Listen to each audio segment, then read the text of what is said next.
السلام علیکم دوستو، اردو کلاسک چینل پر خوش آمدید۔ آئیے سنتے ہیں رنگ آسماں قسط نمبر 86۔ معزز سامعین، آپ سے امید کی جاتی ہے کہ ویڈیو کو لائک کریں اور چینل کو سبسکرائب بھی کر دیں، شکریہ۔ چیخ کی آواز سنتے ہی جھیل کی طرف بڑھتی ہوئی اریبہ اور ازابیلا بری طرح ٹھٹک کر رہ گئی۔ ازابیلا کا خوف پھر تازہ ہو گیا۔ وہ دونوں رات کے اس خوبصورت منظر میں ذرا دل بہلانے کے لیے جھیل کی جانب بڑھ رہی تھی۔ یہ جھیل ان کے ٹھکانے سے تھوڑے ہی فاصلے پر تھی۔ چیخ کی آواز سنتے ہی ازابیلا ایک دم خوفزدہ سی ہو کر اریبہ سے جا لگی۔ خود اریبہ کا دل بھی تیزی سے دھڑک رہا تھا۔ چیخ کی آواز تم نے سنی اریبہ؟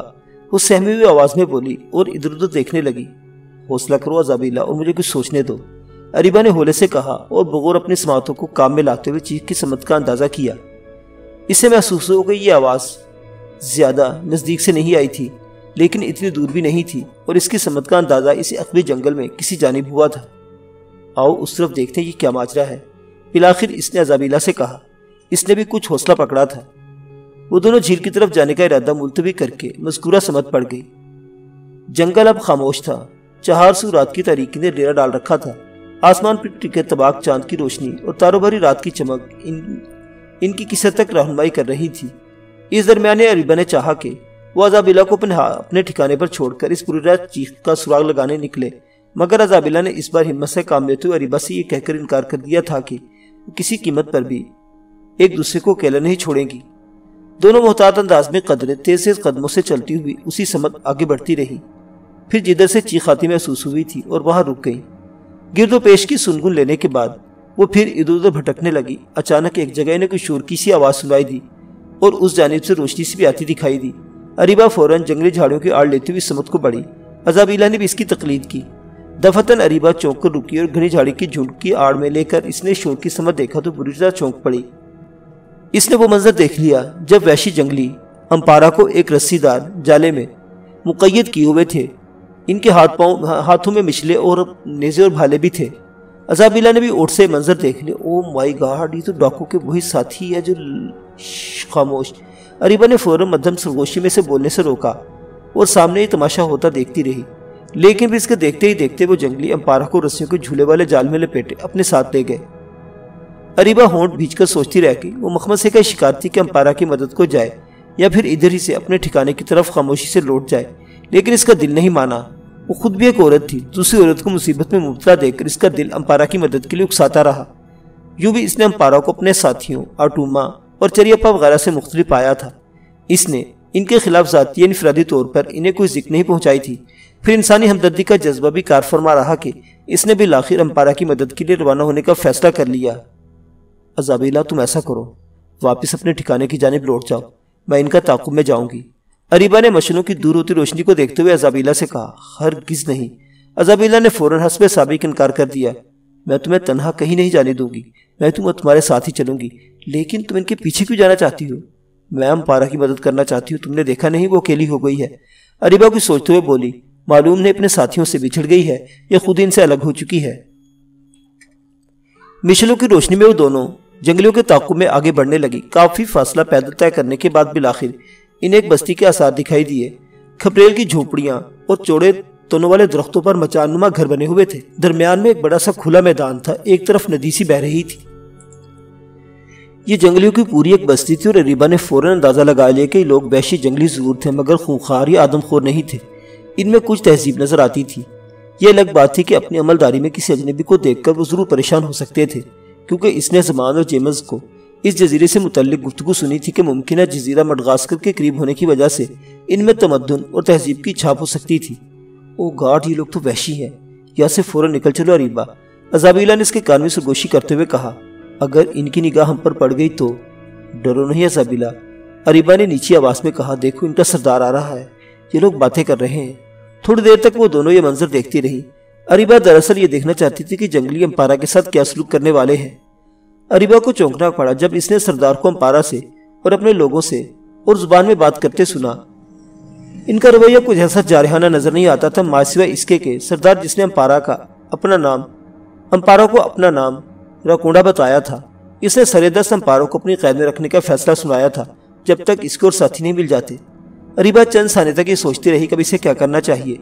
اسے ان لوگوں سے امپارا کو کوئی خاص خطرہ محسوس نہیں ہوا، لیکن اسے حیرت امیز الجھن اس بات پر ہو رہی تھی کہ آخر امپارہ کے باقی 3 ساتھی سردار اٹوما، چری اپا اور ببیلا کہاں غائب ہو گئے تھے۔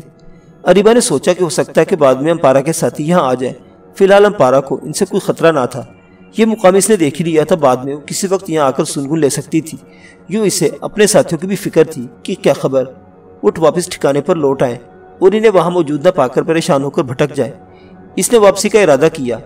ابھی وہ دونوں واپس پلٹ ہی رہے تھے کہ اچانک ان پر بڑا سا جال آن پڑا اور ساتھ ہی متعدد جنگلیوں کے چیخنے چلانے کا شور ابھرا۔ ازابیلا دہشت زدہ ہو کر چیخنے لگی۔ اریبا بھی کچھ پریشان اور ہراساں نظر آنے لگی تھی۔ ایش کمار کی آنکھیں چمک رہی تھی۔ اس کے سامنے آتما شکلا اپنے دونوں ہاتھ باندھے کھڑا تھا۔ وہ آج ہی دلی سے ناگرہ پہنچا تھا۔ اب وہ راج محل میں راج کمار ایش کے کمرے میں موجود تھا۔ اس نے اسے جنرل مائیکل شاہ اور شیورائے بھولکر کا پیغام دے دیا تھا۔ جنرل مائیکل شاہ نے شوکی اور رینا کے چلے جانے کے بعد شیورائے بھولکر سے سلو مشورے کے بعد آتما شکلا کو ہی شوکی کی جگہ اپنا جاسوس بنا لیا تھا۔ یوں شوکی کی مخالفت شیورائے نے بھی جنرل مائیکل سے کی تھی، کیونکہ وہ شوکی اور رینا وغیرہ سمیت ان کے مہماتی ٹولے کی ناگرہ میں کارگزاری اور ان کے حالات سے اچھی طرح واقف رہا تھا۔ لہذا جنرل مائیکل شاہ نے بھی شوکی اور رینا کے بارے میں زیادہ دلچسپی نہیں لی تھی۔ تاہم بھولکر کی سفارش پر آتما شکلا کو راج محل کے ان کی خفیہ مفادات کے لیے چن لیا گیا تھا، اس لیے بھی کہ شکلا نے بیجو رام کی طرح راج محل میں اپنی رسائی بنا لی تھی۔ وہ راج کمار ایش کی قرابت داری حاصل کرنے میں کامیاب ہو گیا تھا۔ اسے بھولکر نے سب کچھ اچھی طرح سمجھا دیا تھا کہ اسے راج محل میں مزید کیا کرنا تھا۔ کیا تم ٹھیک کہہ رہے ہو آتما؟ کہیں اس بیچ کوئی بہلاوا تو نہیں؟ ایش کمار نے اس کی زبانی ساری باتیں بڑے غور سے سننے کے بعد اس کی طرف گھور کر باروب آواز میں پوچھا۔ ہرگز نہیں چھوٹے راج، آتما شکلا نے بھی دھیمی آواز میں کہا۔ گورے صاحب آپ کو راج محل کے تخت پر ہی نہیں بلکہ کوہ شمالے کے سنگھاسن پر بھی پراجمان دیکھنا چاہتے ہیں۔ راج کمار یہ سن کر ایک دم اپنی شاہانہ نشست پر سے اٹھ کھڑا ہوا اور توصیفی نظروں سے آتما شکلا کی طرف دیکھتے ہوئے چند قدم بڑھا اور قریب پہنچ کر اس کے کاندھے پر ہاتھ رکھ کر بولا، آتما ہم یہی چاہتے ہیں، کیا یہ ممکن ہے؟ اوش چھوٹے راج صاحب، اوش، کیوں نہیں؟ آتما شکلا نے فوراً اپنی بات پر زور دیتے ہوئے کہا، آپ گورا صاحب کے منظور نظر بن چکے ہیں، لیکن ہم ابھی اقتدار میں نہیں ہیں۔ ماتا جی نے اقتدار اپنے قبضے میں کیا ہوا ہے۔ ایش کمار پریشانی سے بولا، یہی نہیں بلکہ اس زور پر سوجنا کو بھی واپس یہاں لانے والی ہے۔ ہم نے سنا کہ وہ ملکہ عالیہ کی گولڈن جوبلی کی تقریب میں شرکت کے بہانے عنقریب انگلستان جا رہی ہے۔ اس بہانے وہ سوجنا کو تلاش کرنا چاہتی ہے اور اپنا اقتدار مضبوط بھی۔ وہاں اشوک کھٹپال موجود ہے، چیتن شرما بھی اب تک وہاں پہنچ چکا ہوگا۔ ہم کن کن معاملات کو دیکھیں؟ پریشان ہو کر ایش کمار نے اپنے دونوں ہاتھ پشت پر باندھ کر کمرے میں ٹہلنے لگا۔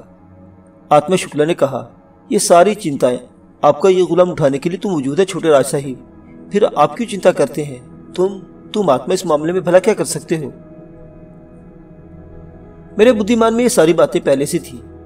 اپنے دیوان رائے شیورائے بھولکر صاحب نے میری ملاقات جنرل مائیکل شاہ سے بھی کروائی تھی۔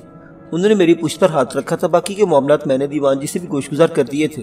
پھر کیا کہا انہوں نے اس بارے میں؟ یہی کہ وہ آپ کے ساتھ ہیں۔ میرے ساتھ تو ہے، لیکن ایش کمار جھلائے ہوئے انداز میں چپ ہو گیا۔ ٹہلتے ٹہلتے رکے مستربانہ انداز میں اپنے ایک ہاتھ کے علامتی گھونسے کی ضربات دوسرے ہاتھ کی ہتھیلی پر مارنے لگا۔ پھر اچانک اسے خیال آیا اور وہ دوبارہ آتما شکلا کی جانب گھوما اور بولا، ابھی تو ماتا جی راج محل کی باغ سنبھالے ہوئے ہیں، ہم کیا کر سکتے ہیں؟ یہی تو میں آپ کو بتانا چاہ رہا ہوں چھوٹے راج، آتما شکلا نے اپنی بات پر زور دیتے ہوئے کہا۔ اپنے گورے صاحب آپ کو اس مسند پر بیٹھنا دیکھنا چاہتے ہیں اور اس کے لیے انہوں نے مجھے بہت سی باتیں سمجھا کر ہی آپ کے پاس اس پیغام کے ساتھ بھیجا ہے کہ آپ شانت رہے۔ وہ دیوان جی یعنی شیورائے بھولکر صاحب کے ساتھ مل کر اندرون خانہ کچھ چکر چلانے والے ہیں۔ لیکن کب تک؟ آتما شکلا کب؟ ایش کمار بے اقراری سے بولا۔ تمہیں نہیں معلوم کہ ماتا جی عنقریب انگلستان جا رہی ہے اور وہ گولڈن جوبلی شرکت کے بہانے ملکہ عالیہ کی کندبوسی کریں گی اور سرکاری طور پر خود کو مہارانی کہلوانے کا اجازت نامہ حاصل کر لیں گی۔ کیا تمہارے گورے صاحب کو معلوم نہیں کہ اب ہندوستان کی سیاسی وضاحت پلٹ چکی ہے، ایسٹ انڈیا کمپنی ختم کر دی گئی ہے اور سارے معاملات حکومت برطانیہ نے اپنے اختیار میں کر لیے ہیں؟ سب معلوم ہے ان کو، وہ بھی انہی کے لوگ ہیں، انہوں نے بھاگ سنبھالی ہوئی ہے۔ آپ تھوڑا صبر سے انتظار کریں، راہیں خود ہی آسان ہونا شروع ہو جائیں گی۔ ایش کمار خاموش ہو گیا۔ وہ فرنگیوں کی چالوں سے واقف تھا کہ وہ اپنے وفاداروں کے لیے کیا کچھ کر ڈالتے ہیں۔ تب اس نے گہری ہمکاری خارج کی اور پھر اچانک اسے سب کو یاد آ گیا۔ تم نے کچھ روز پہلے ہمارے سامنے بمبئی کی کسی بدماش کا ذکر کیا تھا۔ اسے آتما شکلا کی طرف سوالے نظروں سے دیکھا۔ آہستہ حضور، آتما شکلا نے بھیچی بھیچی آواز میں کہا، دیواروں کے بھی کان ہوتے ہیں، ہماری بات کا جواب دو۔